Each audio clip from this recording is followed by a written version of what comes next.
ভাই আসতেছে ভাই এটা ধরেন এইদিকে একজন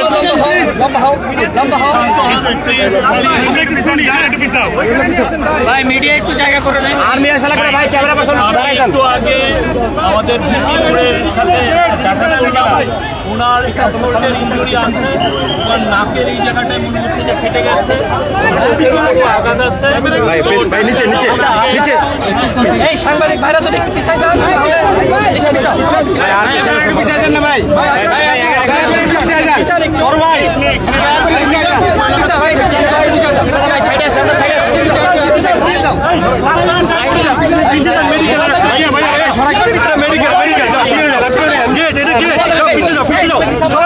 সবাই পিছিয়ে যান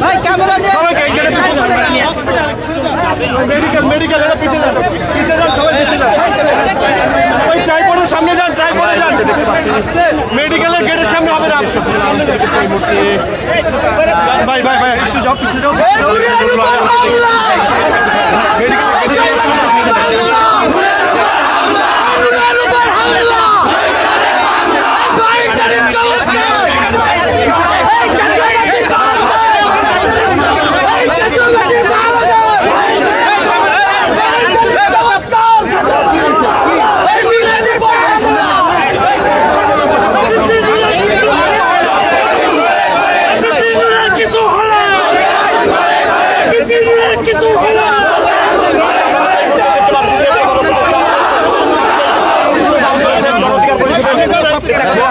ভাইয়া আর লাগবে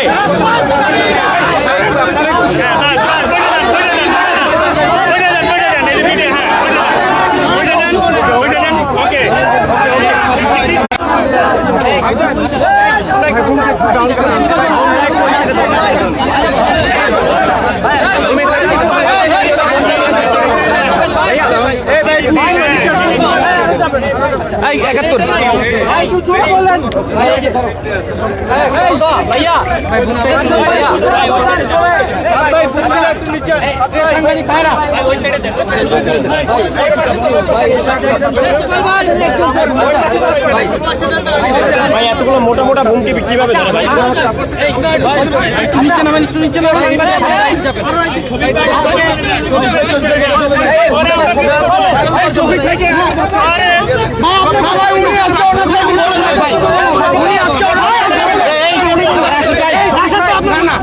সবাই প্রাইভেট চলে যাক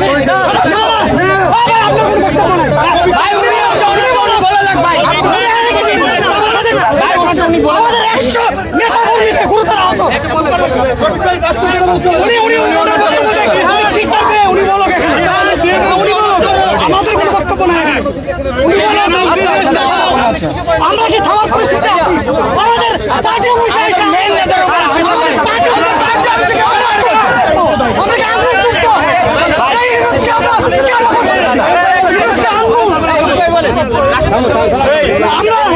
আপনার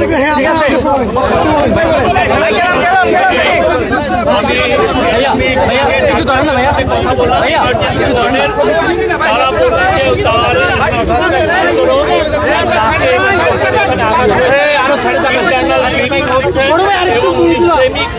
অবস্থায় আছে, তো ডাক্তাররা একটু পরে তাকে আইসিইউতে নিবেন ফার্দার অবজারভেশনের জন্য।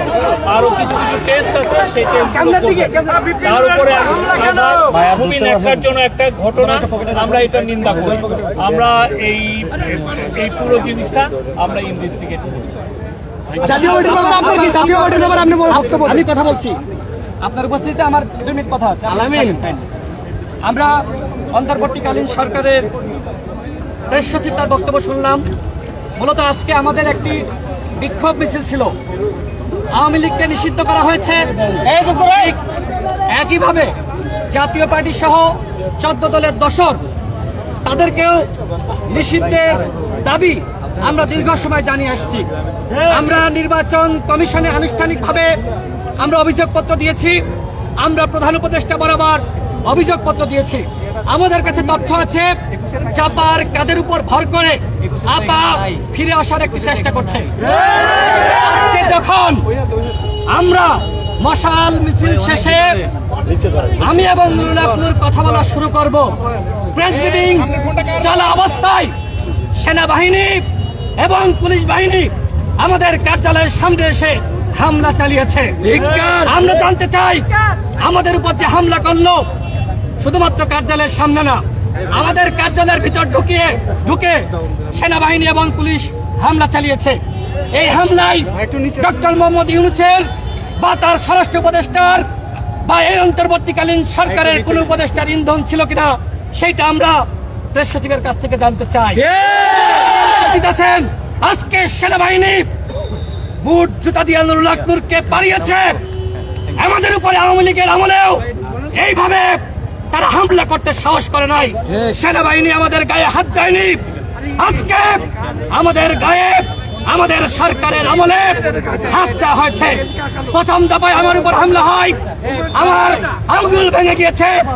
দ্বিতীয় দফায় যখন আমি এবং নুরুল আবনুর কথা বলতে যাব, তখন নুরুল আবনুর সহ আমাদের শতাধিক নেতাকর্মীর উপরে হামলা করা হয়েছে। ইসলামী এক হাসপাতালে আপনারা যান, সেখানে গিয়ে দেখেন রক্ত রক্ত আর রক্ত। কারুর হাত ভাঙা, কারুর পা ভাঙা, কারুর চোখে আঘাত লেগেছে, কারুর মাথায় আঘাত লেগেছে। এই যে সেনাবাহিনী এবং পুলিশ আমাদের উপর হামলা করলো, এই হামলার সাথে যারা জড়িত তাদের বিষয়ে সরকারের পদক্ষেপ কি সেইটা আপনারা সঠিকবার কাছ থেকে এখন শুনুন, আমরা তার কাছ থেকে জানতে চাই। একটু রাশেদ পেছনে চলে যান।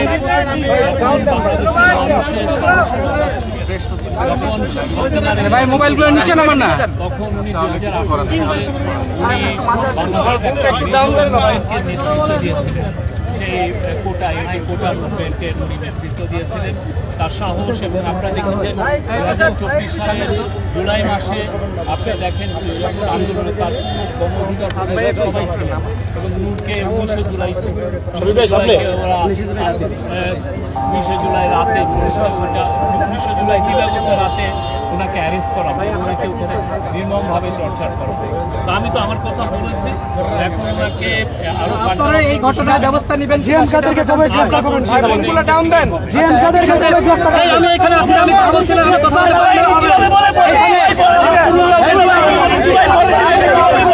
এই তুমি থামো, এই কথা বলছ না। জিএম কাদের ব্যাপারে আপনাদের অবস্থান স্পষ্ট করবেন। ভাই জিএম কাদের ব্যাপারে অবস্থান স্পষ্ট করবেন।